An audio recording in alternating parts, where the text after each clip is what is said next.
Hear us? We're going to get started here any second. So today I have with me my friends Daniel Hall and Amy Collins.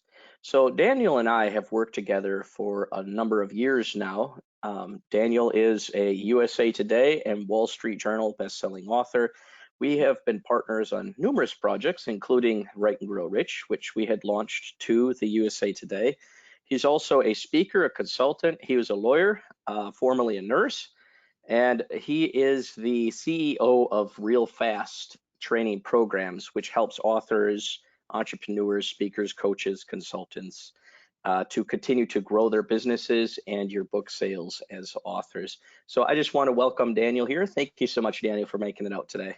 I appreciate the opportunity to get to chat with your community. It's always fun, actually, to present to your group, Adam, because generally speaking, your group is well, just savvier, smarter, and of course, I think that's great because it's a lot of fun when people kind of get it from the get-go. And for those of you that are here with us, I want to welcome you as well, and just say good on you for following Adam, because I rely on Adam as well. We brainstorm and we mastermind a lot together.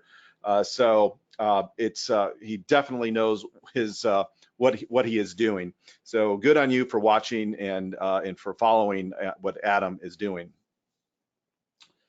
Okay, so today, Adam, if it's with your kind permissions here, I'm just going to go ahead and take it away for a little while until we introduce Amy.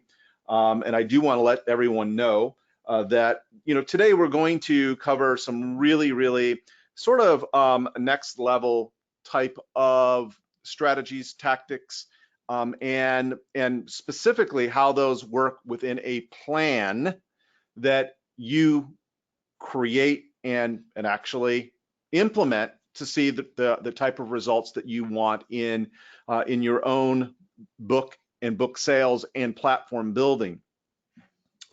So one of the things that you will probably understand and recognize early on here is that we're going to be covering some real broad and easy to understand concepts and topics.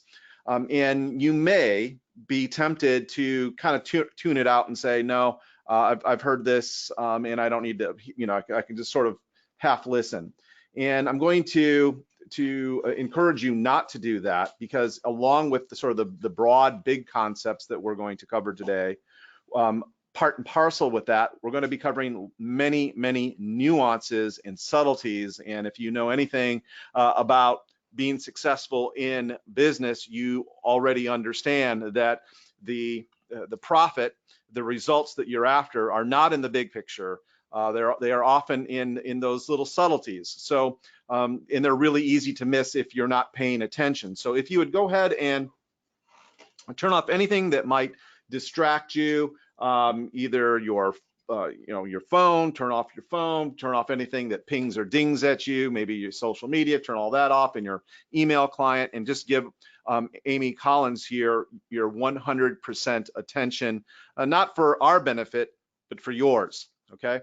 And that's what I would like to do now, is introduce my great friend and business partner, Amy Collins. It's such a pleasure to work with Amy, because she is, in fact, one of the top experts in marketing books in the United States. As a matter of fact, according to Writer's Digest, she is the book marketing expert in the United States. In fact, she's also a columnist for the popular Book Designer blog, and she's actually even on the advisory committee for Ingram Spark. Now, one of the cool things from where you're sitting that you need to know about Amy is she has actually been successful in selling over 40 million books for authors just like you, okay? And actually, this is translated into about $200 million in revenue. So let that sink in for just a second. That's a lot of money that Amy has brought to the marketplace for authors and for publishers. And of course, a lot of those publishers and well, a lot of those authors have gone on to be bestsellers. And by the way, I'm not talking about Amazon bestsellers. I'm talking about the bestseller list that we all really care about, like the New York Times bestseller list and the Wall Street Journal bestseller list and the USA Today bestseller list and many large regional bestseller lists as well. And in her tenure as a book marketing consultant, she has literally helped thousands of, especially smaller and mid-sized press authors and many self-published authors as well. And the beautiful thing from your standpoint is she has helped many of them, and you're going to hear some stories about how she has actually helped to get them into major big box chain stores like Costco, like Barnes and Noble, like many other retail outlets that you want your book. So with that said, I will just say one last thing, and if you don't otherwise yet have a way to take notes, I would definitely take this opportunity right now to pull that out and be ready, because when Amy teaches, like she's about to right now for you, she covers a lot of ground very quickly. So with that, I'm going to pass the virtual microphone over to you, Amy. Thank you so much for being here. And once again, thank you, Adam. Amy, the floor is yours. Hi, everyone. Adam, to echo what Daniel said, thank you so much for hosting us today.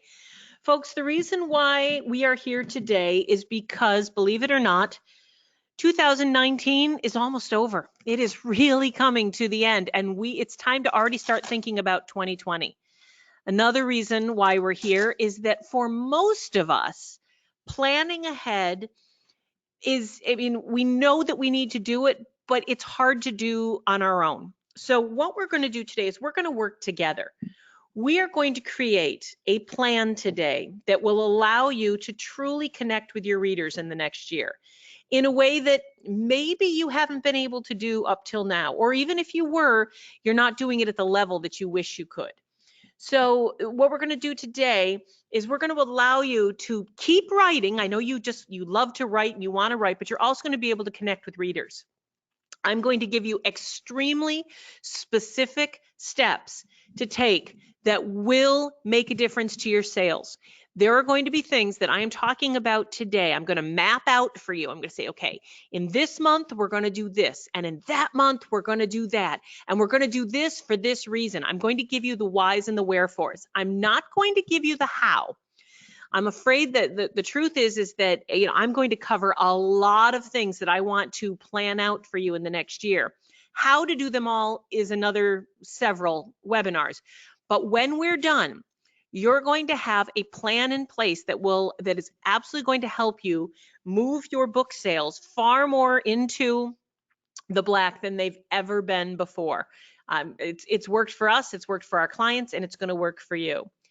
And the other thing that I promise you today, my promise to you, is the things that I talk about, all of these things are going to be shot through with integrity, with strong best business practices. We're not talking about doing anything that's going to make you uncomfortable, look bad, feel bad.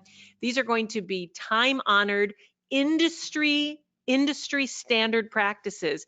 And some of them are actually going to be amazing little boosts to your confidence. But the bottom line is, and what we're going to spend the next hour doing is planning. I really need you guys to get a piece of paper and a pen or a pencil, a hunk of charcoal. I will take lip liner, whatever you guys got. You've got to write some of this stuff down. There will hopefully be a replay. Every once in a while, the internet recording gods do not smile on us. So on the off chance that there isn't, that something should happen, I need you guys taking notes. But what we're covering today is a step-by-step overview. I'm actually going to march you through the next 6 months and give you 12 executable actions and plans that you can put in place over the next 6 months. If that works for you guys, and one of the things, there's a lot of you on the call today, but I just want to make sure that everyone is working out. Julie has popped into the question box to say she can hear me, and that's fabulous. But I would like to know that the rest of you know where the question box is. Because as I go through this stuff, as I'm talking about reviews and press, and as I'm talking about bookstores and airport stores, and you may have questions, and I'm going to want to answer those questions. But the only way that I can see your questions is if you put them in the question box.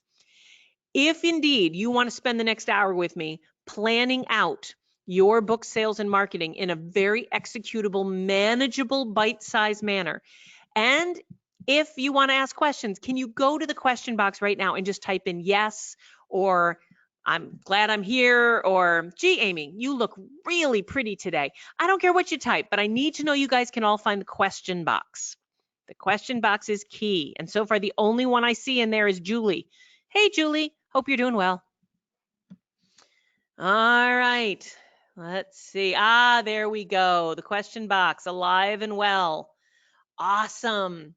All right. Hey, Karen. Hey, the rest of you. That's wonderful. All right. So let's get started. Enough is enough. Not a single one of you told me how pretty I look. I'm disappointed. All right. I'll get over it in time. All right, let's talk about the month of October.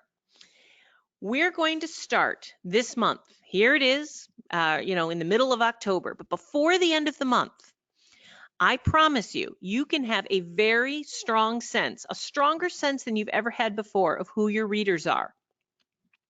So step number one is I want you to mark on your calendar or on your plan that from today until the end of October, you are going to spend time researching who your readers are. And for those of you who are wondering how to do that, again, I'm not going to be able to cover a lot of the how, but we are going to get into a little bit. I'm going to give you a snippet of how you're going to approach this. We're going to start by throwing out the idea that we are our readership. So many of the authors I work with, so many publishers and clients fall in, and I'm one of them. I fall into the trap of thinking that my readers are just like me. And the fact is, a lot of them aren't.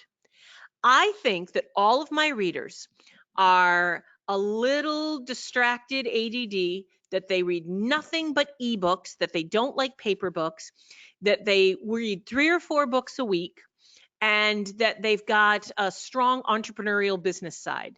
Why do I think my readers are like that? Because that's me. I am an ADD business chick who loves, to come up with new business ideas. I read at least 3 books a week, and I do not read paper books. I only read ebooks. But you know what, guys? Do you know what when I actually looked into it and took a look at who's reading my books? Most of the people who read my books are older women who have written novels. Most of them have written romance novels. I don't read romance novels. Most of them are not strong business people. The reason why they love my books and my advice is because they need my advice. They're not like me. They don't have a brain that wakes up at 3 in the morning and says, well, what if we did this? That's not how they are. So most of my readers are not entrepreneurial. Most of my readers prefer paper. How do I know that? Because, and I'm going to show you some steps in a minute, but once I actually looked deeply into my readership, I found out that my readers were 64-year-old, usually either therapists or social workers who have a nonfiction inspirational self-help book, or they've written a romance novel and they need my help. Not at all who I thought. So once I set aside the fact that I was not my reader, that there were tons of people out there, I was able to totally grasp the idea that my readers cover all walks of life. My readers are not all women. Some are women and some are men. So what's the percentage? How many are men and how many are women? How many of them don't even identify with gender at all? How many of them are non-binary? What are the different age groups? Are most of my readers older, or are most of them younger? And what does older and younger mean? See, I am 52 years old. My idea of an older person has changed dramatically over the last decade. And so when you say to someone, my readers are younger, that's very different if you're 32 versus being 62. So it's not okay to have this general, free-flowing, rough idea of who our readers are. We need to narrow it down. And I have a sheet that's going to help you do that. So for those of you who are asking, how do I find out who reads my books? We're going to talk about this right now. This is a reader profile. This is a sheet. Feel free to take a screenshot of it or take a snapshot with your phone. But this is a sheet that I use with my clients. Here at Bestseller Builders, we work with a lot of authors and we walk them through the process. We build human beings. So I would love, Karen, you're the one who asked. So let me ask you real quick. Do you, Karen, want to tell me a little bit about what your book's about? Can you jump into the question box, if you will, and just tell me, do you have a novel? Do you have a nonfiction book? What is the category of your book, Karen? Let me know. We'll do this together, you and me. Yeah. Nature literacy books for children. Karen, are these picture books for young children, or are these for older kids, like school-age kids? Help me out. Karen, good. It's so good to see you. Love that. Intergenerational. Okay, are they picture books? Are they photograph or are they illustrated?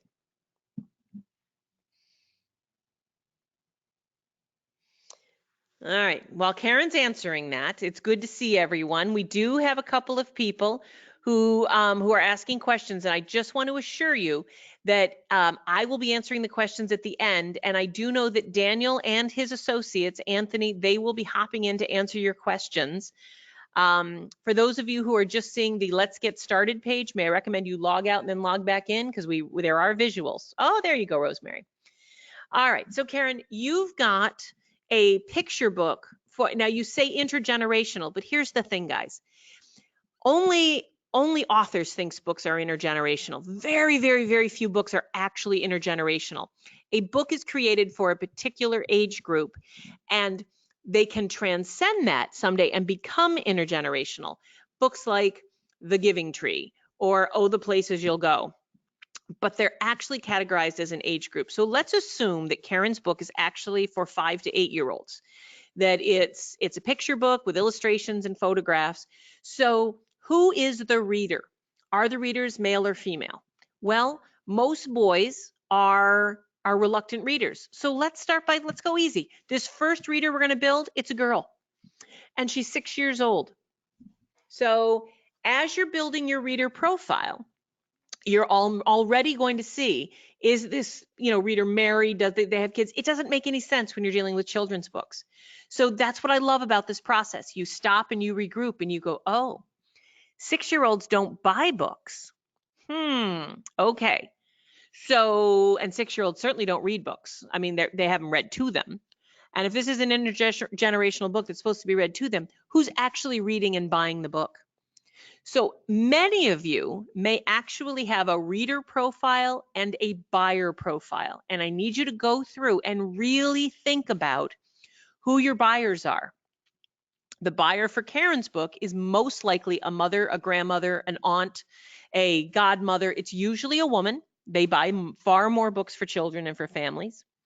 I'm going to guess that they're 50, maybe 60. So let's say this particular reader is an aunt, an unmarried aunt who is 53 years old and does dog rescue and cat rescue, and she works for a nonprofit, and she's got a bachelor's degree. She lives in the suburbs of a mid-sized city, let's say something like Cincinnati or Indianapolis. She owns her own home. She makes a nice living, but it's not great. She can cover her own bills. She has the normal amount of debt. She owes a little on her car, but she's not like $200,000 in debt with some sort of, strange Ponzi scheme in her past. She's, living a normal life. And her parents are still alive. She comes from a big family. She's got a lot of friends. She's never been married. We already said she does rescue with cats and dogs. She is the favorite. She loves her grandnieces, her nephews. She's not religious. She, maybe she goes to a UU church. Now, I'm just building a reader. And you may say to yourself at this point, well, how did you get this? We're going to get into that. But you need to build a reader. You need to build a purchaser as well. and you need to build a lot of them. Maybe your purchasers are also buyers for school systems, and so you need to break down the wants and needs of a buyer. You need to create your reader and your buyer profiles, and I am asking you that in the month of October to take the time to figure that out.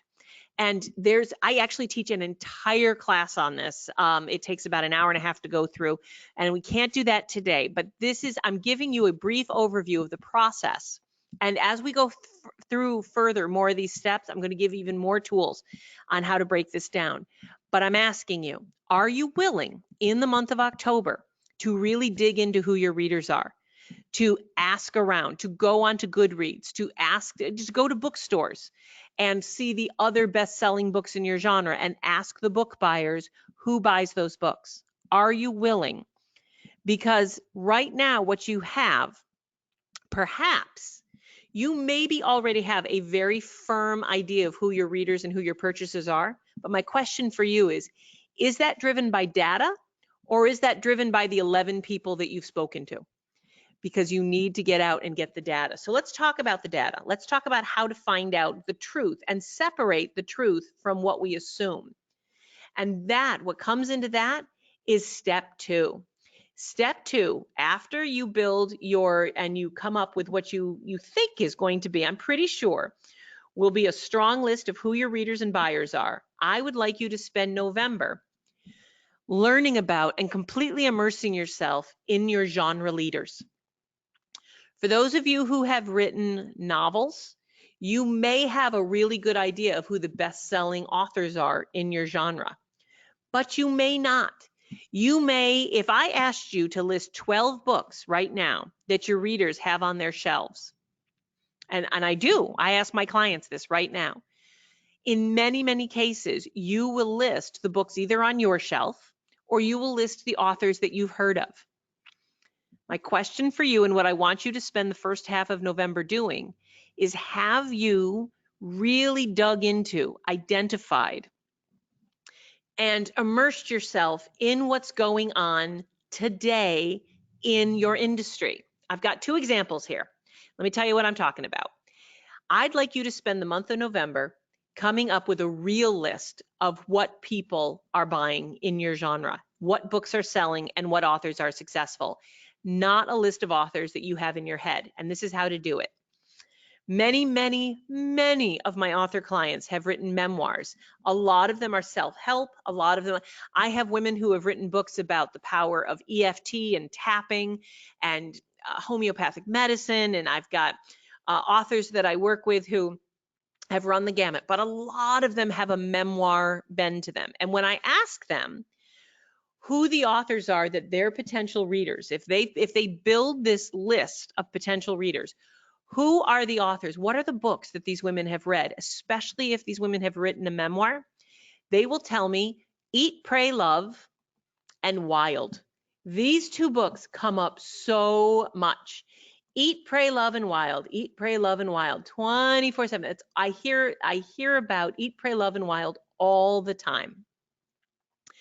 And that's great. I've read both of them. I adore them, but both of these books are well over a dozen years old. These books are not current. And so the people who say to me, well, my book is like Good to Great, or Eat, Pray, Love, or Who Moved My Cheese, or 7 Habits of Highly Effective People. These are all very successful, well-known books, but they're not the books that are driving the book industry now. And going after the readers of 7 Habits of Highly Effective People, meaning that you're going after the readers of a book of an author whom I adore, but he's been passed away for quite some time. And a lot of his readers who bought his books have passed away. That's an old book. So what we're going to do first is we're going to take a look at your genre. Now, a couple of you are asking, what if you're not sure what your book genre is? All right, well then, Genia, let me ask you, if you don't know what your book genre is, what is an author or a book who has written a book that would appeal to your readers? See, the next question, guys, is not what books are like yours. The next question I want you to ask yourself is what books have been written that the readers that I want to attract the readers that I know need or want my book. What have they read? And then go find out what those genres are. So Gina, if you ask yourself that and you find out that all of your potential readers, if you go on to Goodreads and you and let's say that you decide that all of your potential readers have probably also read Girl with a Dragon Tattoo, then go on to Goodreads and very easy and just take a look at all the people who read Girl with the Dragon Tattoo, and you'll be able to find out very quickly who your readers are. You're going to find out how, most of them are going to be women, most of them are going to be a certain age. Their bios are all there. A lot of them have tons of information, including other books that they've read, which will allow you to determine your genre. Because all you have to do is go to Amazon and find out and look up Girl with the Dragon Tattoo and see what her genre is, and that'll be your genre. There's so much out there, guys, with Google that's amazing. So, and I will keep answering questions. A lot of them I'm going to have to answer at the end. I'll do my best, but any questions that I haven't answered, I promise I will answer at the end. All right, that having been said, the next step after you determine your genre is to go to a company like Amazon.com, and you guys will see, I'm circling this in red right now. I'm kind of letting it flash a little bit so you can see it. But if you go to Amazon.com, you can go to the bestseller list for your genre. Let's say it's thriller novels, political thrillers, or let's say it's creative nonfiction, or let's say it's parenting. I know Karen Good writes and publishes a number of books on nonfiction, interactive parenting. Find your category and go click on the bestsellers. It's super easy. And if you click on the category, you will quite often find a couple of dozen books that you've never heard of. So my authors who told me that their books are very much like Eat, Pray, Love, I went and found out what the category was for Eat, Pray, Love. I went to Amazon.com. I clicked on the Eat, Pray, Love book. I found the category that it was. The category was actually called something, it was called Popular Psychology, Creativity, and Genius. So then I clicked on that category and found the top 100 books in popular psychology, creativity, and genius. Also, I can find the top 100 books in business motivation or self-improvement, or the top books on creativity. And I found out that one of the big movers and shakers in that genre indeed is Elizabeth Gilbert. It is the author of Eat, Pray, Love, but she's written a half a dozen books since then, and they're the ones that are selling now. Look, this book, Big Magic, which came out a few years ago, it's still numbered 25 on Amazon. Eat, Pray, Love isn't even in the top 100. So stop looking to the readers of Eat, Pray, Love. And then what you can do is you go from there and you look at all of the bestsellers in that category and in that genre. Because what I want you to do is find 12 authors to start, but eventually I want you to find 100 authors that live, work, and breathe and are in your community. For those of you who are novelists especially, your authors are a community. They're a community, and they usually adore each other. They hang out together online, they hang out together in person. Get to know your authors. So once you know who those authors are, and once you have really made a solid, current, up-to-date, effective list that is based on today, not on assumptions, then you can take your next step. Step 3. The next thing I want you to do as part of your plan, once you figure out who your readers are, once you figure out who the top movers and shakers are in your genre, step 3, I want you to spend the rest of November putting a plan together on how you're going to connect with popular authors. These authors that you find.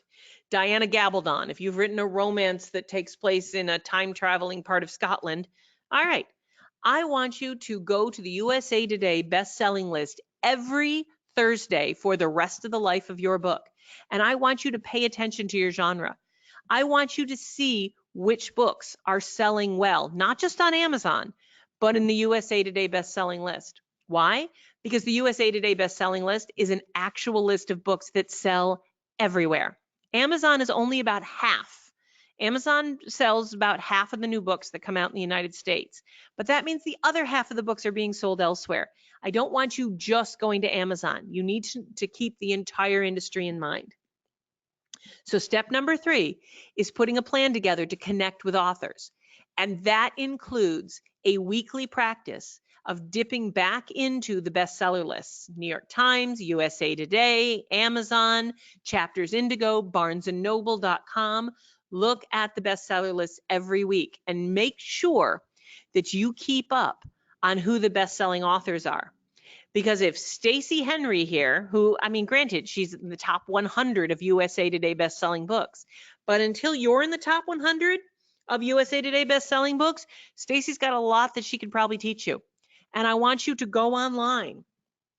I want you to find Stacey Henry, and I want you to follow her on Facebook. I want you to see if she's got a blog and a website. I want you to sign up for her newsletter. I want you to follow her blog, subscribe to it. I want you to go into the comment sections under her articles on her website or articles that she's written for other publications, and I want you to read the comments that her readers are leaving. Join in the conversation. Go to Goodreads, see what people are saying about Stacey. Follow her on Twitter. See if she's got a Pinterest account. Follow some of her boards. Get to know your authors. This is a community that you have joined. This is a community of people. And if you're like most authors, you have told yourself that you are too busy to join in the community. You have told yourself that you don't want to, you're not capable, social media drives you nuts, you don't want to do this. But this is what successful authors do.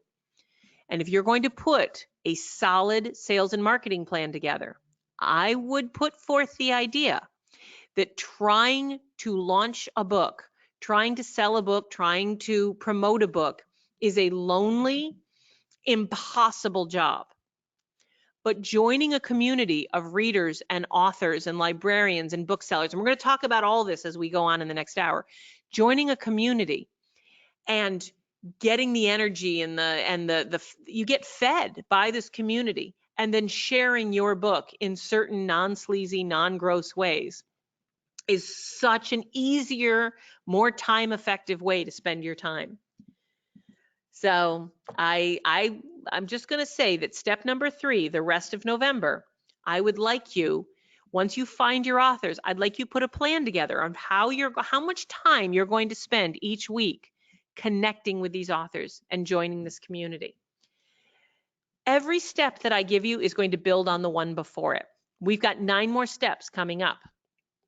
And these steps are not particularly, they're all very, very simple. They're all very bite-sized and doable. But once you get November underway, once you have spent November discovering all of the current authors, and you put a plan together, and you're starting to reach out to them, and you know it's going to take time. It's going to take 6, 8 months. You don't just walk into a cocktail party and make best friends with everyone. People who, that instant bonding, that, hey, be my best friend thing, that's creepy. No, you just go online and you just start immersing yourself in the community. Within time, you're going to make friends. It's going to change your life. It's going to be awesome. And once you've got that plan underway, then it's December. So you got your plans, you've done October, you've done November, December's coming up. What I want you to do in December is I want you to start connecting with readers. If you have found an entire community of authors who have your readers already in love with them, then you know where your readers are. You know what they read, you know what they think, you know how they feel. How do you know? Because you've been poking around on social media and in the comment sections and on Goodreads and in Library Thing, and you've been hanging out. You know what these readers think, you know what they feel, and you know how they react. So now it's time to start connecting with them. Start chatting with people online. Answer questions. Be helpful. You'll notice, guys, that we're deep into December and you haven't even mentioned your book, and I haven't mentioned your book, because that's not what building a platform is all about. And that's not what building a strong, effective 2020 plan is about. It's not about pushing yourself on people. It's about building a plan that you can reasonably handle in an hour or 2 a day, 4 or 5 days a week. I'm talking about putting a 8 to 10 hour a week program together in 2020 that will allow you to finally get your book launched properly. And if your book is already launched properly, well, then you're all set. Then you won't need 8 to 10 hours a week. Maybe you'll only need 2 or 3. But if you're not seeing the attention, the sales, if you're not growing your readership, if people are not clamoring for you, I'm not surprised. Nobody clamors for an author. Authors attract readers. Readers do not come clamoring to authors. Okay, granted, once you've been in once you've been in all the bestseller lists and you've been doing it for a decade or two, Nora Roberts have people who flock to her. Granted, that's Nora Roberts. You and I are not Nora Roberts. You and I are wonderful and we're talented and we're very appealing, but nobody flocks to me. People will come to me when I light a light, when I have a beacon out, when I attract them. And that is what I'm talking about. It's time to spend December, the first half of December, making friends with your readers. You can do this on GoodReads. You can do this on posting. You can do this on Pinterest. You can do it on LinkedIn. If you're a nonfiction author, you better be doing it on LinkedIn. You can do it on Amazon. There's discussion groups on Amazon. Yes, you can do it on your own blog, but I would much rather you spend a half an hour a day visiting other people's blogs and getting to know people that way. I'm going to give you an example. A number of my clients and a number of people who have bought my book, or books, I should say, have stumbled across me because I was on somebody else's blog, like an agent's blog, or my competition. I keep talking about my competition. People like Jane Friedman and Joel Friedlander and Joanna Penn. There's a lot of J's now that I think about it. I hadn't actually thought of that before. Orna Ross and all of these people. I can look at these amazing people as my competition, or I can look at them as my community. I can tell Jane Friedman, like I did last week, that I'd love to write a guest post for her. I'd love to share everything that Orna Ross puts out. Her content is freaking brilliant. Why wouldn't I share that? And people have very, very quickly have come to know that they can trust me online. When I post something online or when I offer a resource in the middle of somebody else's conversation, it's never about me. It's helpful. And the truth is that it's not a trick. I am helpful. I'm lovely. But I'm selling books by doing this. It happens. I am attracting people. So let's take a look at the next step, because now it is December. It is deep into the middle of December, and you are starting to connect with readers online. And that brings you to step 5. I want you to spend the second half of December fixing your website. And I'm going to tell you exactly how. But before I tell you how, I want to take a break. And I want to ask you guys if you have any questions about the plan. I know you probably have a million questions on how to do this, and I teach classes on this. For those of you who are interested, I will be in New York City December 7th teaching an entire day on how to do market research and how to get into bookstores. And I mean, you guys are welcome to come hang out with me in New York City all day on December 7th. I've got classes as part of my Bestseller Builders company. We'll get to that at the end. I'll tell you how to do. But are we clear on the plan? Do you guys now know? Do you have a really good idea of what it is you need to do from today through the 31st of December? And are there any questions about the plan? Let's see. Ursula is saying, and I don't think I'm pronouncing that right, but I don't have my glasses on, so I can't find them. That they've always been a little hesitant to comment on the genre authors' Facebook pages. She doesn't want them thinking that she's poaching their readers. Thoughts on this? Well, Ursula, my question is, are you poaching their readers? Or are you simply joining in the conversation? If you post on their page and say, hey, read my book, well, that's tacky. Any more than, if somebody, it's no different than being at a cocktail party. And let's say you see someone you admire talking to a very good looking, I'm going to say you see a woman you admire. And because, I'm a married woman, but I still think men are good looking. So here's what would not be cool. If I walk into a cocktail party and I see a woman that I admire talking to a very good looking man, and I join into their conversation, And it's clear that the two of them have a conversation going on, but they're more than welcome to let me join in. And their body language kind of opens up and they let me into the conversation in the cocktail party. All's good. Same thing happens on Facebook. Same thing happens on Twitter. Well, Twitter especially, everyone wants you to join in. If you're not responded to, if you don't get likes, if you keep going to this author's page and commenting on her discussions and you're not getting any love, then it's no different than being at that cocktail party and having the two of them kind of turn their shoulders and look very obviously like they want to just keep talking to each other and they don't want you to. It's really easy to tell. Give it a try. Don't be hesitant. There's no harm in walking up to someone at a party and telling them that you love their shoes. And there's no harm in going to Facebook and trying to be helpful and saying, hey, I actually love this website. And so, and you'll see what sort of response you get. And most authors, you'll get a lovely response. People, you guys, these are not your competition. They're your community. Stop thinking of authors as your competition. Because I promise you, the women and men who are on these bestseller lists do not think of you as their competition. Most of them don't think of you at all. And they certainly don't even think of you as an author. So don't worry about that. Get in there, guys. Don't let your doubts stop you. This is important. All right. Ursula's in, right? You're going to do it? You're going to join in? I love it. Let's talk about your websites, guys. Let's talk about your websites. I have a plan for you. At the end of December, the second week of December, I want you to go through your website with this sort of checklist. It doesn't have to be everything on this checklist. Feel free to take a screenshot of this or grab your phone and take a picture. But I would argue that most authors need all of this on their website, or all authors need at least most of this on their website. I'm not saying that all authors need all of it, but in most cases, your website should have very clear links and pages that talk about each of your books, how people can buy your book, and not just Amazon, give them all sorts of options.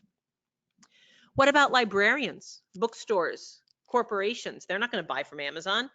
How are they going to buy your book? So you better have some contact information from your publisher, your wholesalers, lots of testimonials and reviews. Don't trust that they're going to love you. Tell them how much other people love you. Have your links to all your social media pages and the ways to contact you. What's your email address? What's your phone number? And if you don't want to put your own email address and your own phone number up, then go to Google. Get a special Gmail address that's just for your website. I actually was giving this class yesterday, and an amazing author named Bird, B-Y-R-D. I don't know Bird, but I don't even know if Bird's a man or a woman, but I'm going to track Bird down and I'm going to thank them, because they said, you know, don't put your own email address on your website. Put a Gmail, you know, go get a free Gmail address because you don't want to get spammed. I thought it was brilliant. So put a special website only email address on your website. Throw a Google number up there. Give the media, publishers, agents, the press, booksellers, people who might want to hire you for an event. Give them an easy several ways to get a hold of you. Don't make it hard on them, guys. Make sure that you blow your own horn a little bit. Pictures and videos of places you've been, accolades that you've gotten, testimonials that you've gotten. Put a media page together. Make sure you've got a high-res downloadable JPEG of your headshot and of your book cover. Make sure that you've got all your press releases there. I want you guys for the rest of December to fix up your website. Your website is key. We are building on foundations here. And I am saying that after you start building your relationships, your very next step before the end of December is to make sure you've got a strong website where people can go and get your information. In this day and age, it is not acceptable to not have some sort of landing page and website, a place where there's an offer. We're going to talk about that too a little bit later. Here's the bare minimum of what you need on your website. If you do not have these three things, I am going to find you, I will hunt you down, and I don't know what I'll do. I'll pull off 3 of the hairs of your left eyebrow because you deserve it. Here are 3 things your website needs by the end of December. You need to have an offer on your website, an enticement so that people will give you their email address, because I want you to start building your email list. Offer them chapters, offer them characters, offer them, I offer databases and checklists at my website.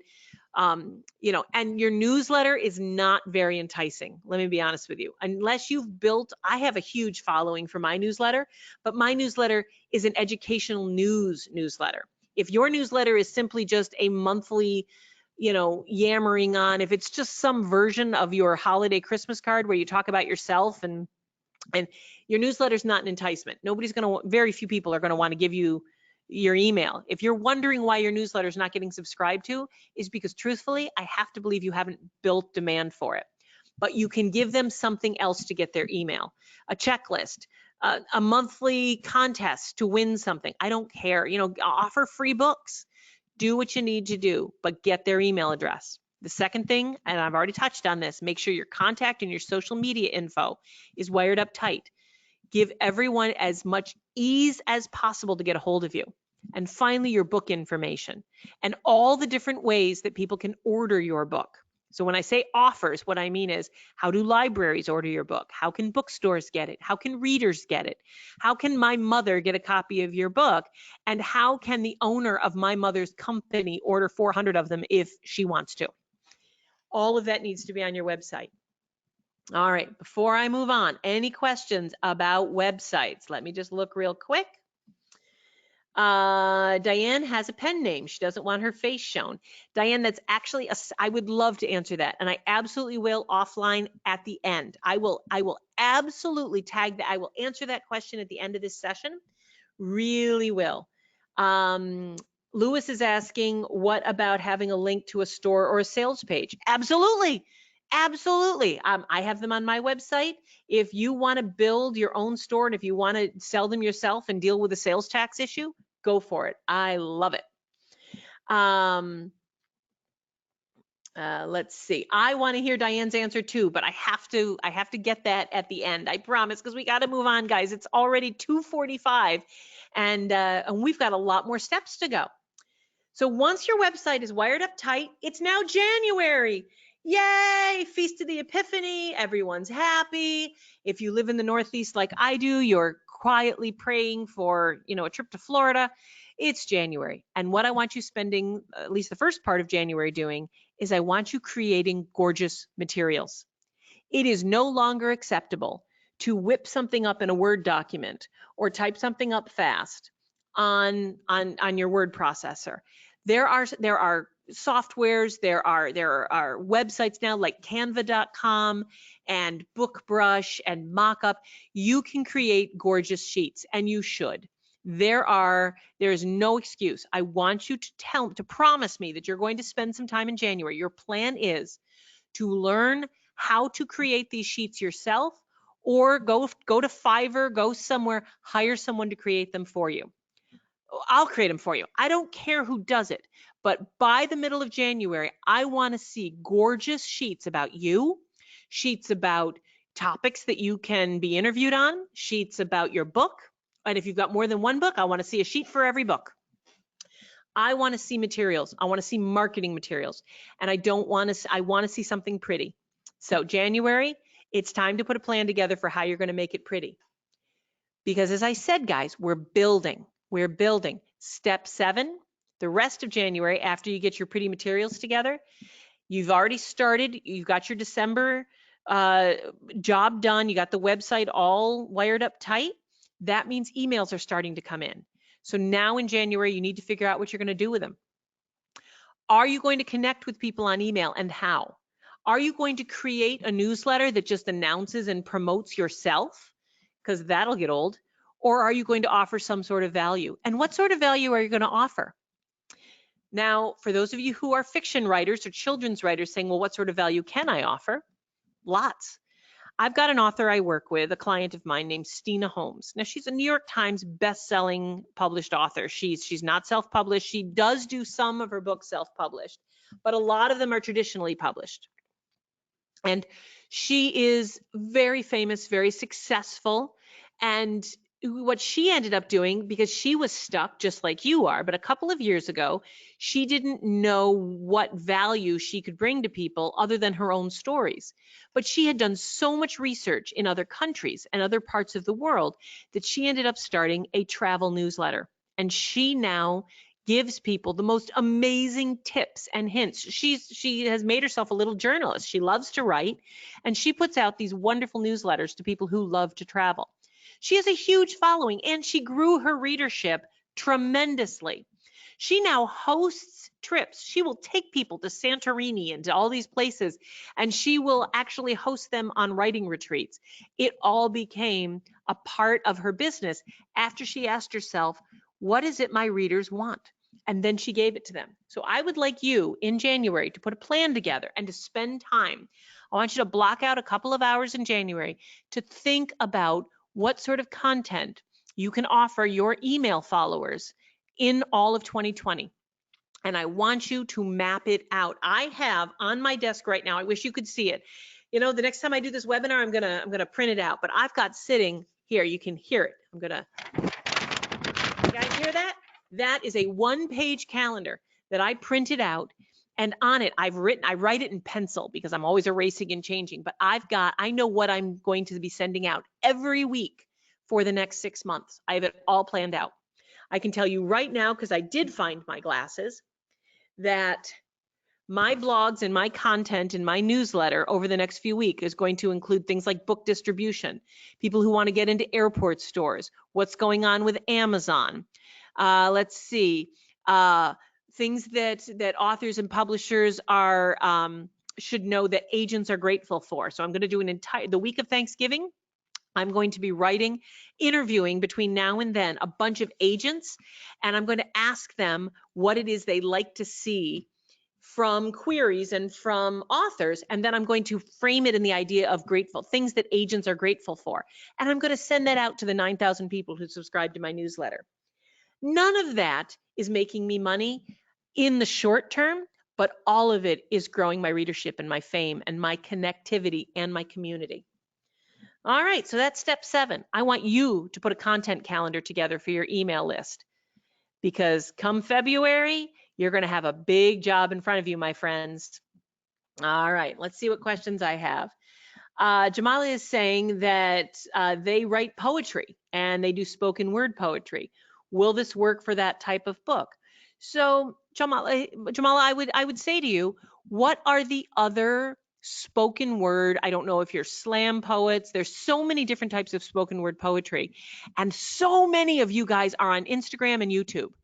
What if you created a YouTube channel where you shared poets that you adored? And what if once a week you sent out a newsletter that had your 5 favorite poems that you discovered this week online, and you just sent that out to people? What if you became the curating voice of spoken word poetry, and at the bottom of every newsletter, it should happen to mention your book is available from? What if on your YouTube channel, every 3rd or 4th video was you? There's so much you can do. There's so much you can do. All right. Let's see if there's any other questions. Ursula's asking what day of the week is best to send out a newsletter. According to the internet, and I don't know if this is true, but this is what I do. I have read over and over again that Tuesdays are the best days for newsletters, and that Saturdays are the second best day, that the absolute best day you want to send out a newsletter is Tuesday. More newsletters get opened on Tuesdays than any other day of the week, and that Saturdays are a close second. So I don't know if that's true, but I happen to send my newsletters out on Tuesdays because that's what I've read, and that's what I do. All right. How we doing, guys? Because I got to tell you, we're almost at 3 o'clock, and you guys, I hope you're not tired, because I've got a lot more to tell you. We are going to go way over the hour because I'm chatty today, apparently. But I want to talk to you about the step 8 in your plan. In February, I want you to put a plan together on getting reviews. I will not, and I cannot answer questions right now about how to get reviews. That is an enormous question. When someone says, how can I get reviews? It is the exact same sort of question if someone said, how do I build a car from scratch? It is a huge question, and I cannot cover it today. I can answer a few questions at the end, and I will, but getting reviews, when I say put a plan together, what I want you to do is I want you to put a plan together on how you're going to get more people to review your book in the blogosphere. I'm not talking about Amazon. I'm going to leave Amazon alone right now. But are you asking a blogger every day to review your book? Are you identifying and reaching out to the magazine and online book industry folks every day? And are you sending information about your book so they can review it? Are you sending your book to famous authors and famous people in your genre? or famous people who have liked other books in your genre. Maybe Danny DeVito, you saw Danny DeVito on Facebook holding a copy of Lee Child's latest book, and your book is, it's very Jack Reacher-esque. Send Danny DeVito an e-link copy to your book and ask if he'd like you to mail him a copy. Maybe Danny DeVito would say something nice about your book. Maybe he won't. He probably won't. Danny DeVito seems lovely, but, probably a little busy. But here's the thing. If you do not ask someone every day to review your book, how many reviews do you think you're really going to get? I'd be curious, those of you who are willing to get into the question box and tell me how many legitimate, not Amazon, but legitimate third-party, independent, non-paid for, I'm not talking about Kirkus Discoveries. I don't mean reviews that you pay for, but how many independent reviews and testimonials have you gotten? Because if the number is under 100, you need to be asking for more, and you need to be asking every day. So come February, you need to spend the month of February learning how to get reviews. It is a huge process, which I would be happy to teach you. Come February, come find me. I'll help. But that's what I need you to do in February, because I also need you to go after Amazon reviews. And let me tell you why. I've got a little quick example for you.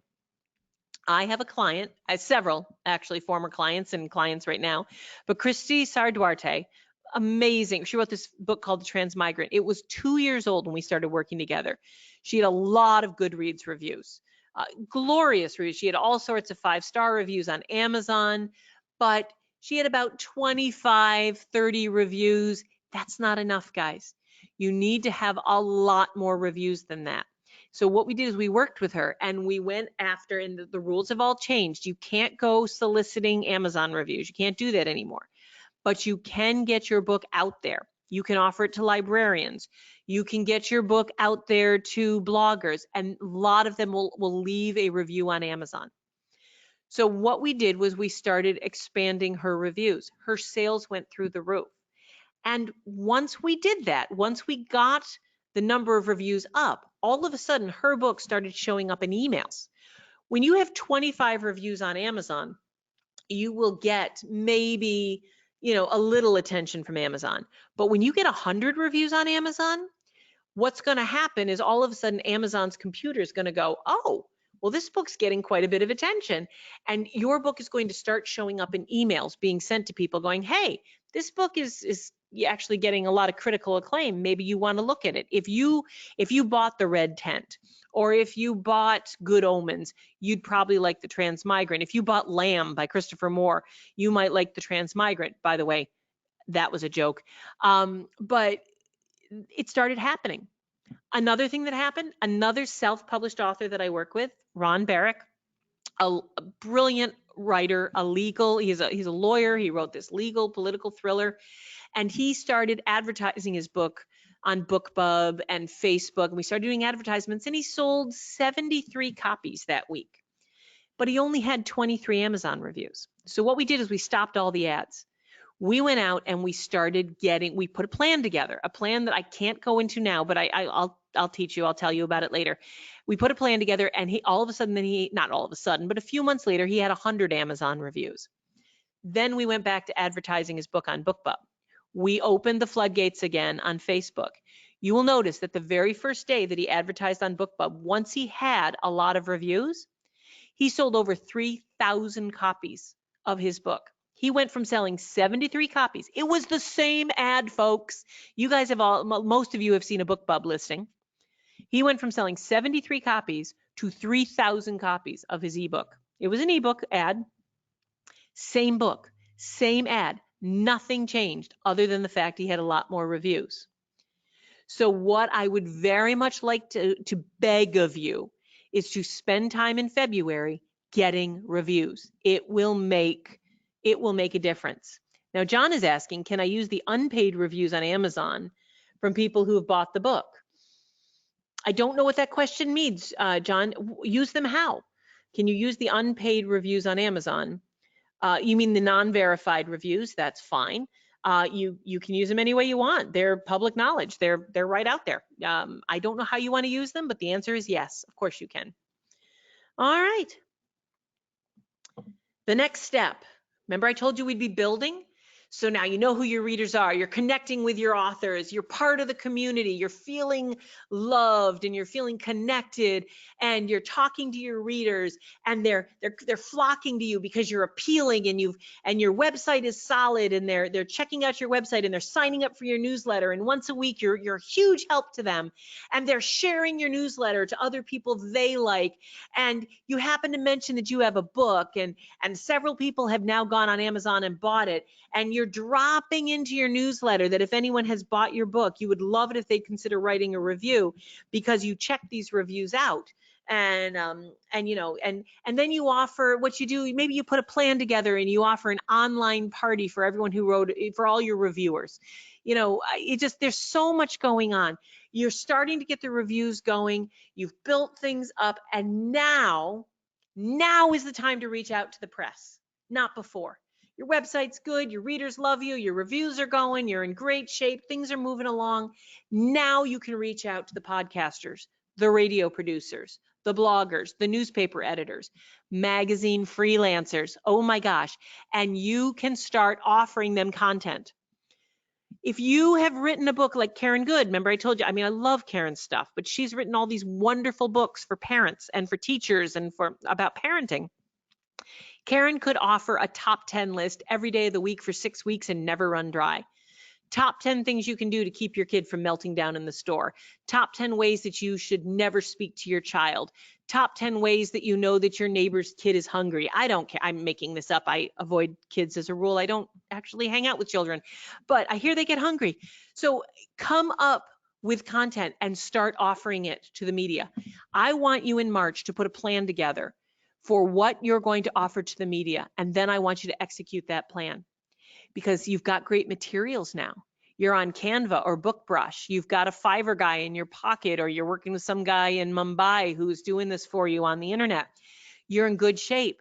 I want you to start creating materials for the press because you're building your brand. You're building your platform. You're building your publishing author empire. But I don't want you reaching out to the press till everything else is in place. Because if you reach out to the New York Times with a black and white Word document in Arial font with Comic Sans header, and your website looks totally slapped together and just piss poor, and you've got 11 reviews on Amazon, nobody's going to take you seriously. But if you build on this, then you can reach out to the press. There are authors who will tell me that they can't get into the press because they're self-published. And I would like to call BS on that. Anna Vocino, one of the bestseller builder clients that I'm working with right now, was in Women's Day magazine. She was one of the 4 books highlighted in Women's Day magazine just 2 weeks ago. She has a new cookbook that released just this week. Eat Happy 2 just came out this week. I'm so proud of her. She has already sold out of her 10,000. She had a 10,000 print run. First printing. She's not print on demand because it's a 4-color cookbook. But this woman sold, I mean, her print run, she's already out of stock. If you went to Amazon right now, it would say out of stock. It's ridiculous. But she got into Women's Day magazine. How did she get into Women's Day magazine? She attracted them. Now, granted, she hired us and she didn't do this all on her own. But don't tell me that a self-published author can't get into the press when I'm telling you that we were able to connect her with Women's Day magazine and she was able to get in, and she's as self-published as the day is long. She runs her own imprint. These books are gorgeous, but she's a self-published book, and Women's Day happily took her in. If they're going to take her in, they will take you in too. But she had built everything. She had readers. She had a buzz going about her online. She had a footprint in the internet. She had reviews. She had gorgeous materials. That's what I want from you. I also have authors who are a little nervous about getting on camera. For instance, one of you just mentioned you don't want to show your face, or you want to be I get it. I've written a couple of self-help books under another name because I don't particularly want my upbringing or my childhood to, my mother doesn't need to see that. So I get it. I've written some books under another name. I'm totally with you. But for those of you who are willing to get out there, how cool would it be to pitch yourself to a place like Roku Book Lovers TV. There's a channel that Daniel Hall, who's my partner in this, he absolutely turned me on to this, but he hooked me up with Book Lovers TV on Roku. And my self-published authors, who once we get their platform going, like I'm talking about, but what we did was we started reaching out to television and radio stations where people like Stephen King and Margaret Atwood and Angela, oh my gosh, Frank McCourt, and all of these people, where they were all being interviewed, and my authors are being interviewed right alongside of them. There is so much lift and juice and success if you can be listed. I don't care if you're listed in a tweet with a best-selling author. A couple of weeks ago, I was co-listed in a tweet with J.K. Rowling. My Twitter following went through the roof just because somebody tweeted about me and J.K. Rowling in the same tweet. It was a fluke, but I want you to not wait for that to happen. I want you in the month of March to put a plan together for which TV stations you're going to reach out to, including Book Lovers TV, including these guys, because I want you sitting next to Margaret Atwood. I want your interviews out there. All right, we all good? Because I'm about to move on to advertising, but before I do, I want to see if there's any questions. All right. Dun, dun, dun. I answered that. Okay, I do not see any questions from you guys. Hopefully you can still hear me, but I will move on because we're building on this. We're building on this. You're reaching out to the media, and now it's time to step up your advertising. You spend the month of March putting a media plan together and getting that ready and coming up with great materials, and all that is ready to go, and you're going to start sending out 2 or 3 emails a day. Whew. Now you've got some time in April to learn how to advertise. Now this is a big job. You will notice that the first 5 or 6 steps were relatively small jobs. I know they seem big, but they actually don't take much time. But learning how to get reviews and learning how to advertise, this is a big chunk. It's a big commitment, but it's worth it.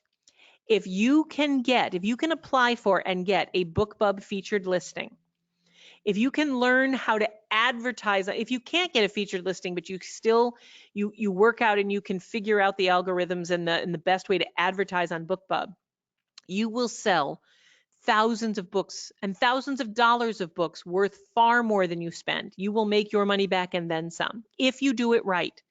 I want you to spend April learning how to advertise and learning how to do it right. Paula Munir, an author whom I adore, she's got a new book actually that is coming out just this week, which I'm so excited. It's called Blind Search. But Blind Search is the second book in the Mercy series. The first one was called The Borrowing of Bones. Paula has been a very successful agented traditional author. She's not self-published. She's amazing. She's been doing it for 20 years. Never hit the bestseller lists. But she learned to advertise. We started working together. And so what we did was we started tweaking her advertising. We started changing a little bit. We took some classes, we learned together, and we really focused in her BookBub ads. We focused in her Facebook and her Instagram ads. I got her to start advertising on Pinterest. We started working together on this.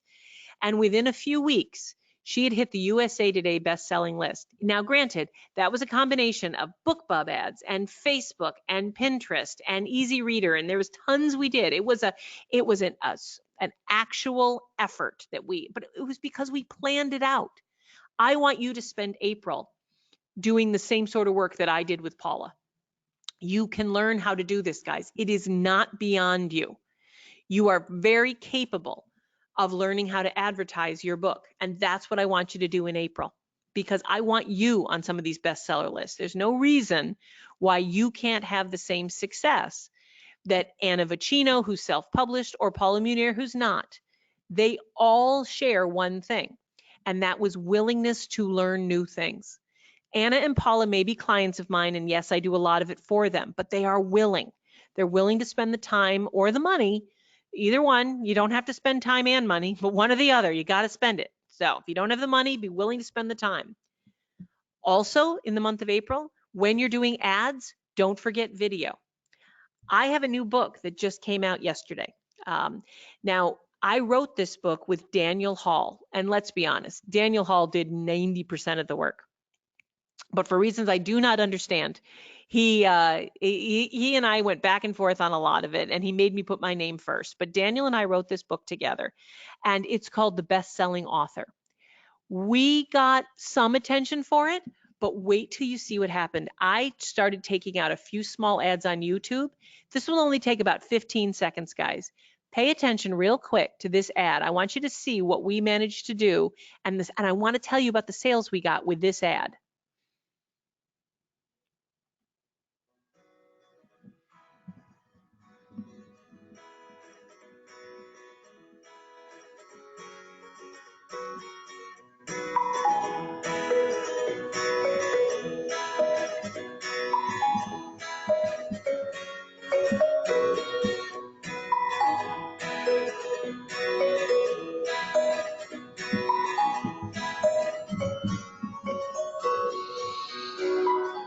Guys, our sales went through the roof, and it was a 15-second ad.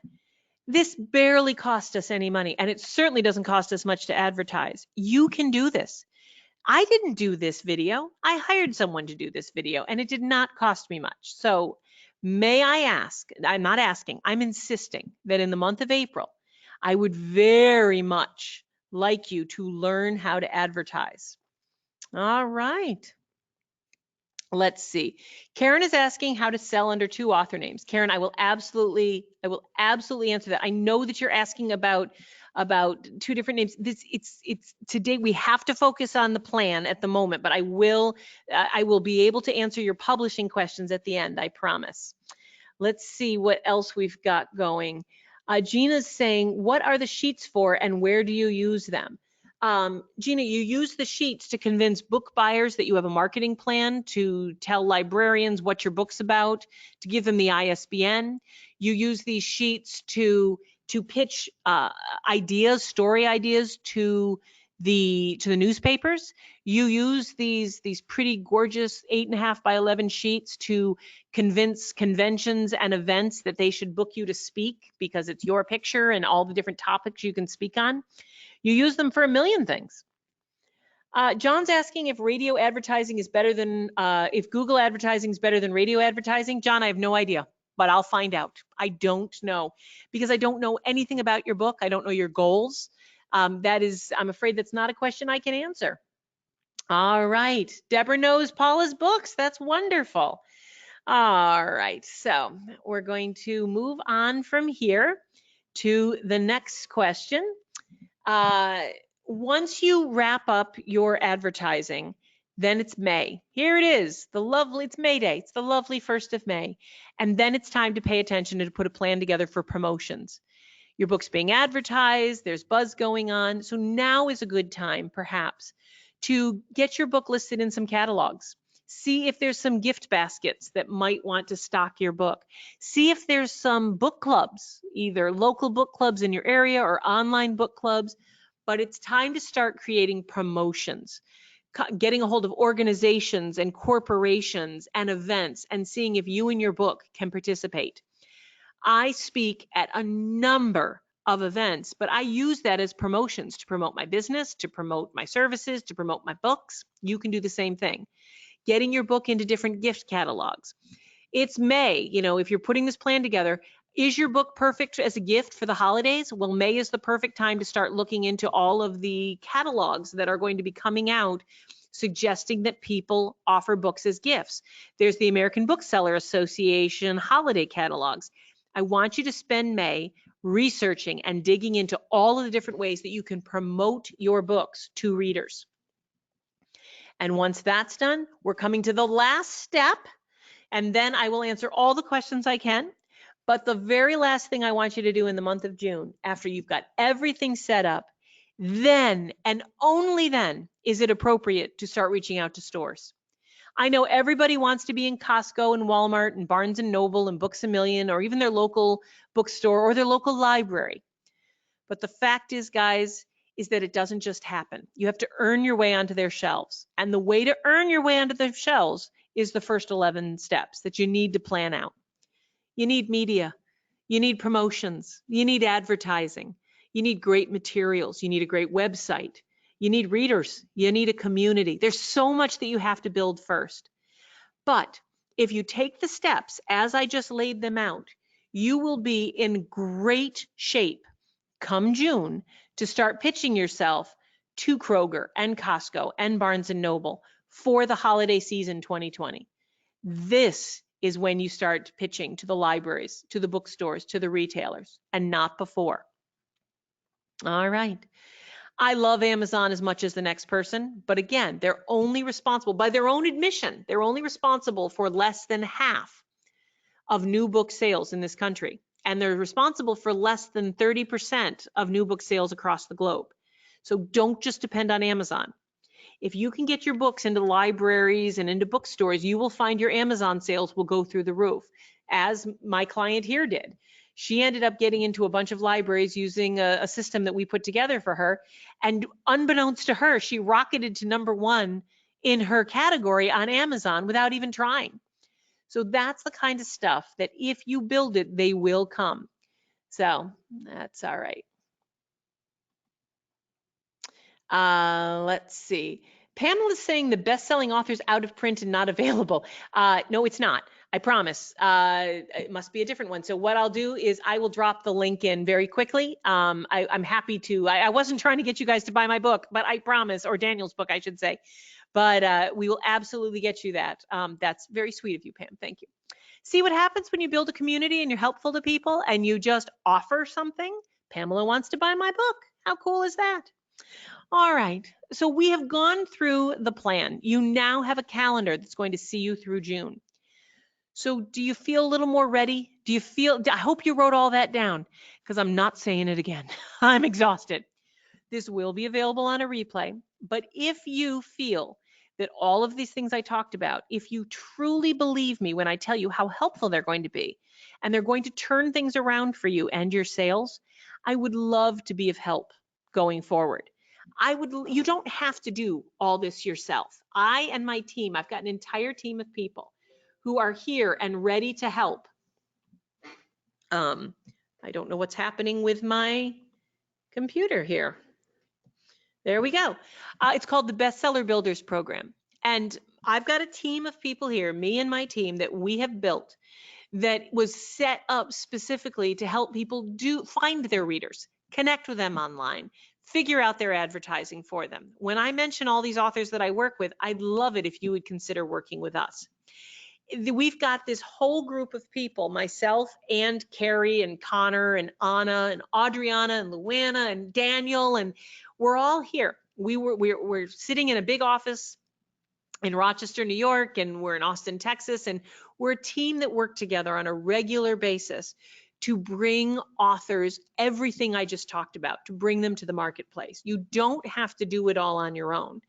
Now, as I said to you earlier, if you have the time, I know you guys, you're smart enough to figure this out and you can learn how to do this stuff on your own.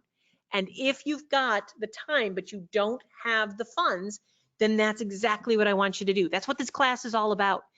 It was not about teaching you how to do these things, but about pointing out to you how important they are. And I hope you believe me. It is so important that you get these things done. I don't care who does it. It can be me. It can be you. I don't care who does it. It can be Ann Jennings. I don't care who does it. But what I care about is that you do it, that you do not let these items go by.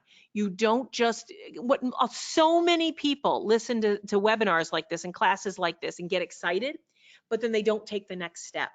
They don't actually do the work. I am asking you to let us help you put a plan together. You can build your own advertising team. You can build your own PR firm. You can get your own sales and distribution team together. You can hire a social media expert. You can do your own administration, or you can work and get a customer service rep going with a VA. You can handle your marketing. You can hire a publishing coach. You can go on Fiverr or get one of the many people out there to help you with art and design, and then, like I did with my video. You can do all of that, but it is very expensive and it is very time consuming. What I don't want to have happen is for you to get overwhelmed and give up. Because even though this is, I know these numbers are a little overwhelming. I actually put these together because I was talking with Daniel a couple months ago, and I was flabbergasted to find out that we were spending over $13,000 a month on these terms, just for one or two authors. I was beside myself. So that's why we put our team together here. We actually brought it all in-house, and I would love to be able to do it for you. There's no reason anyone should spend anywhere near that amount of money. What we do here, we do web page analysis and consulting. We'll help you build your web page. We'll do it for you. I'll build your web page. We do email list building. We do infrastructure setup, including your YouTube channels. You know, the poet there was just asking about what to do. I think that he is prime for a YouTube channel, and I would love to set that up for you guys. We take care of all of your advertising, and we could get you booked at events. People like Marianne, you know, we got her into different book fairs. She ended up selling a ton of books. You don't have to figure out book reviews if you don't want to in the month of March. We'll do it for you. Blogger reviews, newspaper, magazine pitches, radio shows. We handle all of this stuff for you guys, including for authors who are actual media experts themselves, like Kelly Warner. She's a newscaster, and she hired us to get her the press because she knew that she didn't have the time. And then when all that is in place, as I said, the final piece of the puzzle, then we start reaching out to chain bookstores. I can pitch you to the indie bookstores, the libraries, the catalogs, get you pitched to the different book clubs and the different corporations. We do all of this for authors, and many different types of authors, but a lot of them are self-published. A lot of them don't even have books yet. A number of our clients are still trying to figure out how to publish, and we handle that for them as well. We actually put their books together for them. We handle their social media. We handle their book covers. We handle getting the proofread, and we find them editors. We can do all of this for you. We literally are more than just a PR firm. We're not sales and distribution. We're all of this. We're marketing, we're social media, but we can also help you publish. If you're not sure why your book isn't doing well, maybe it needs some publishing help in addition. And I would love an opportunity. I would love an opportunity to see your book. It does not cost you a thing. I would like you to go to bestsellerbuilders.com/apply. And I would like you to apply for our Bestseller Builders program. But here's the caveat. The Bestseller Builders program does cost money. Applying doesn't. But if you're going to apply, I need you to be aware that this is a $5,000 a month program. We take on 10 clients at a time at the most. And we work with them. And again, it's $5,000 a month, but we handle everything. The publishing, if need be, the marketing, the distribution, we handle everything for you. And I would very much like an opportunity to see if what we do here would work for you as well as it's worked for our other clients. I mentioned that Anna Vocino, the one whose book just came out this week, that she's already gone back to the printer. She blew through her first 10,000 copies. I didn't have to wait 6 months to pitch her to Barnes & Noble. I pitched her to Barnes & Noble right away, and we've already got a PO.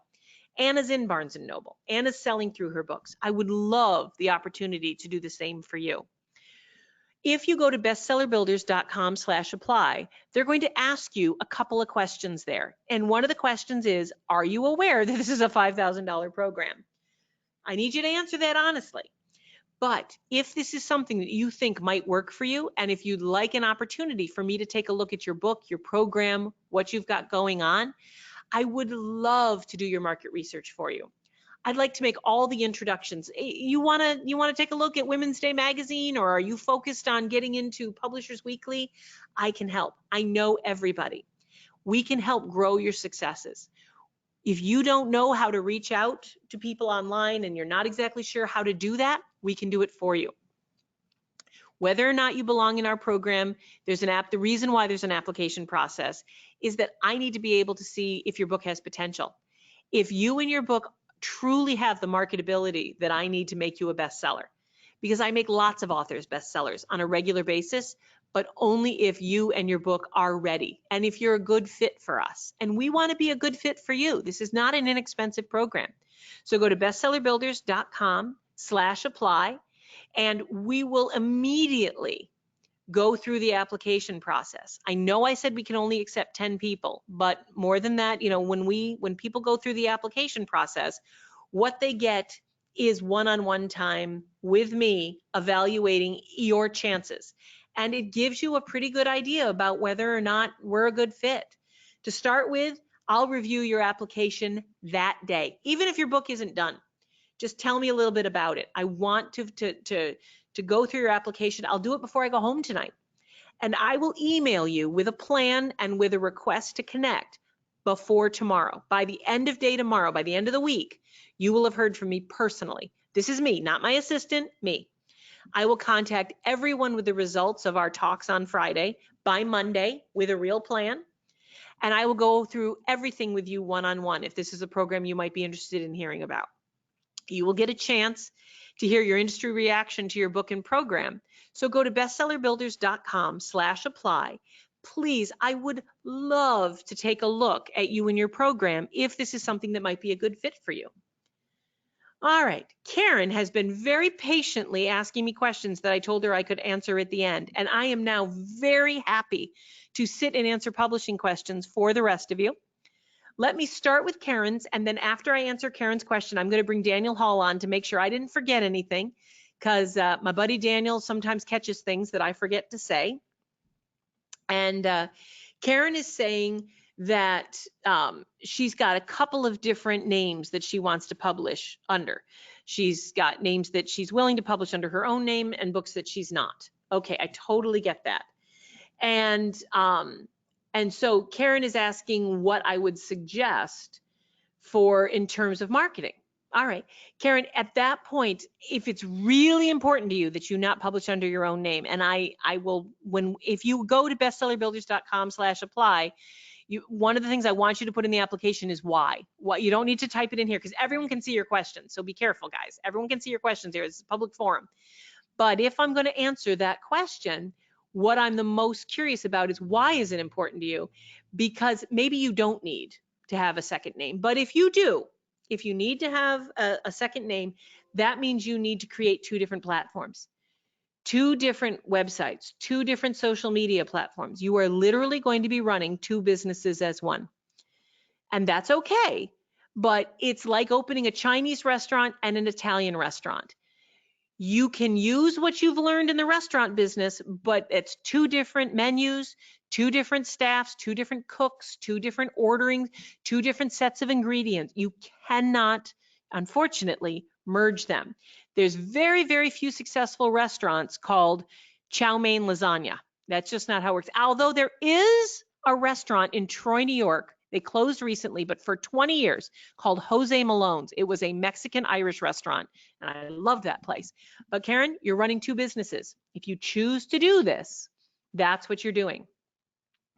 Now, Karen, you've got a lot going on in your books. You've got pictures, you've got photos, you've got illustrations, you've got songs composed for each book. This does not strike me from what I can see, and I'd love to see, but this does not strike me as a book that has been published by a traditional publisher with a true marketing plan already in place, because I'm seeing a lot of stuff here. So I'd love offline, not today, to learn more. So if you go to bestsellerbuilders.com/apply and fill out the application, it will allow me to dig in much deeper. All right, let's see what other questions we have. So you sell under 2 author names, as I said, by literally creating 2 different marketing plans, and you have to go through the program alone. Somebody is asking why their book's offered at $1,500 for 1 copy on Amazon. Guys, that happens. Amazon will quite often do stuff like that, and it's not Amazon's. A third party's computer has picked up your book, and the computer bot has slapped a high price on it. No human being did that. It's a fluke. Don't worry about it. And I promise you, if you tried to order that book right now, you absolutely would not get, you wouldn't get the book for $1,500. Nobody's going to do that for you.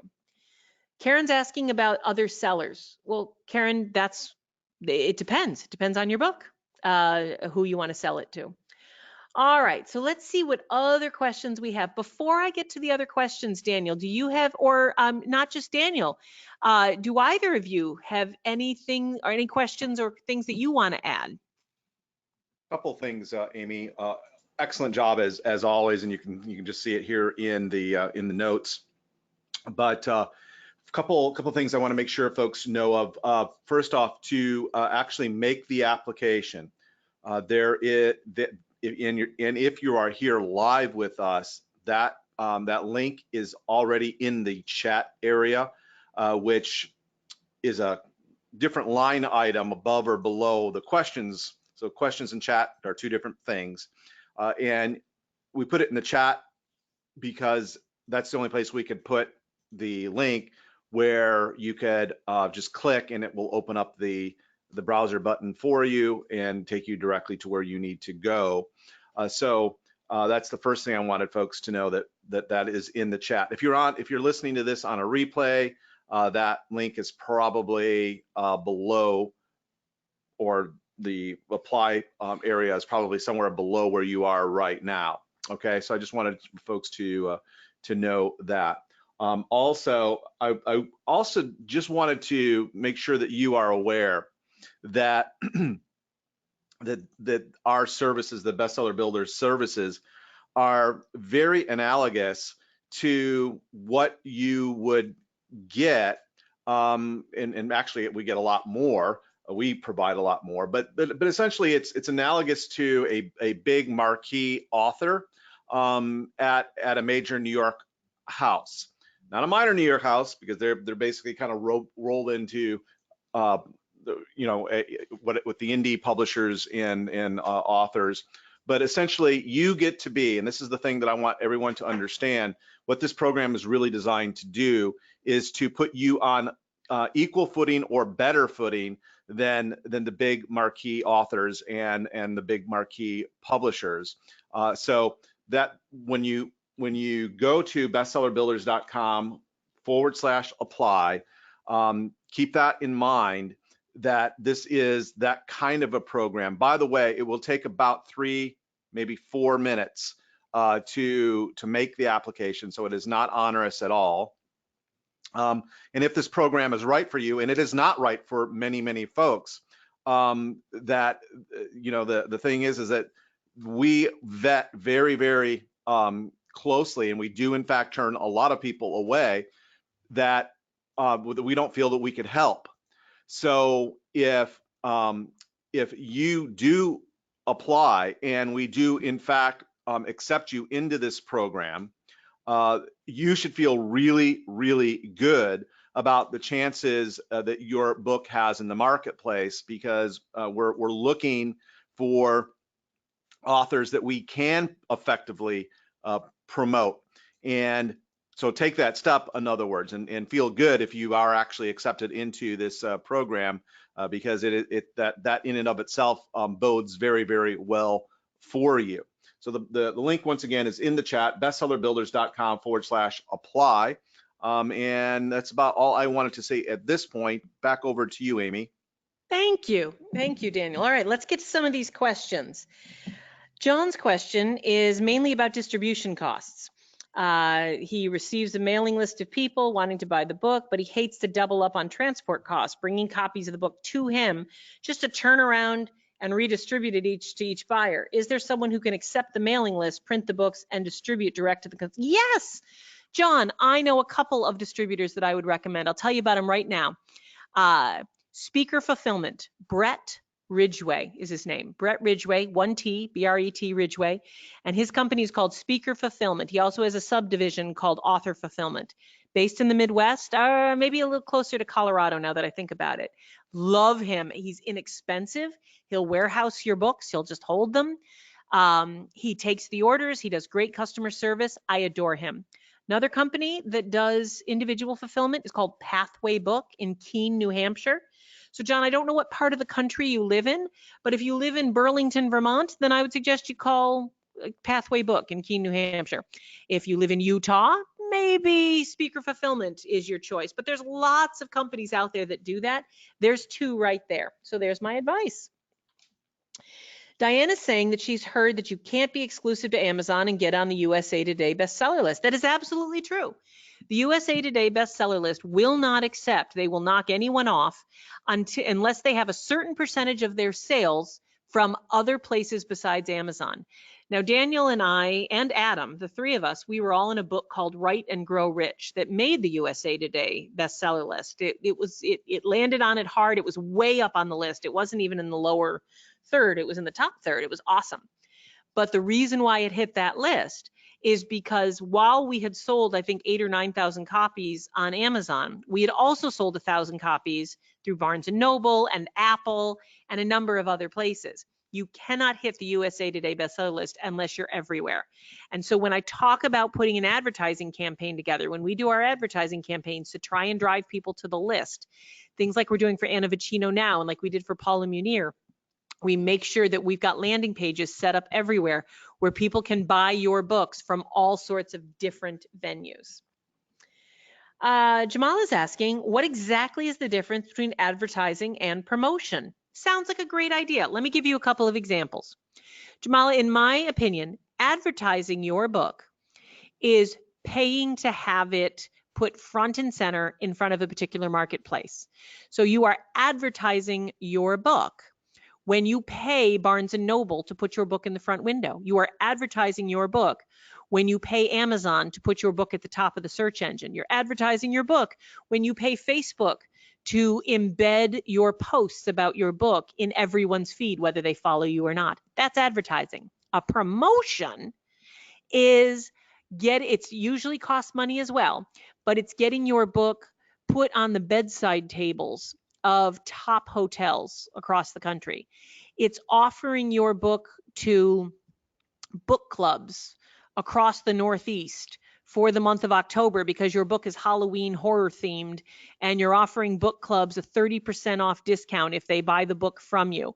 A promotion is an idea that entices people to buy your book. Advertising is paying for a venue to show your book to people. That is my definition. That's how I would break this down. So with that having been said, I hope that makes sense. Yes, the best-selling author is on Amazon.com, and you guys are really cracking me up. I absolutely adore the questions. I'm going to drop because I promised you I would. And again, I call it my book. It's Daniel's book. Daniel and I wrote it together, but Daniel wrote the vast majority, and it's brilliant. I went through and I edited it, and I worked on it with him, and I'm very proud of the work he did. But let's be honest, guys. Daniel is the brilliance behind this book, and you guys have to pay attention because some of the advice that we're giving here, I learned specifically from this book. Let me I'm dropping the link into the chat box right now. There you go, and thank you for asking. All right, let's see. Janie's asking if this would work for a series of game and puzzle books like crossword puzzles, Sudoku, word search. Well, Janie, of course it would work. And you need to do all of these things. You need to build a better understanding of who your purchasers are and where they hang out and how they spend their money and where they get their entertainment from. You have to do that. You have to go through all 12 of these steps. You absolutely have to do it. Now, will bestseller builders work with you? I won't know that till I see it. I have worked with one of my first bestseller builders clients actually had done a journal with a series of coloring books. They were a huge hit. We did tons of sales of them, but most of her sales went through corporations and baskets and those promotions I was talking about. So let's talk about it. All right, let's see. Chow mein lasagna. Yep, Karen, sorry. Pamela, I'm sorry. Go ahead, Daniel. Did you have something to say? Oh, Daniel has forgotten to mute his line. That is hysterical. We won't worry about it. So Pamela's saying she can't find my book anywhere. You guys are being so sweet. It just came out yesterday, so I'm sure that it's not showing up yet, but the link that I dropped into the chat box. And Pamela, I will drop the link also right into the answer to your question. All right. I hope you guys are well. It looks like I have answered all of your questions. I don't believe there's any new ones. Please go to bestsellerbuilders.com/apply. When and if you get there, you will, as I said, you will hear from me by Friday.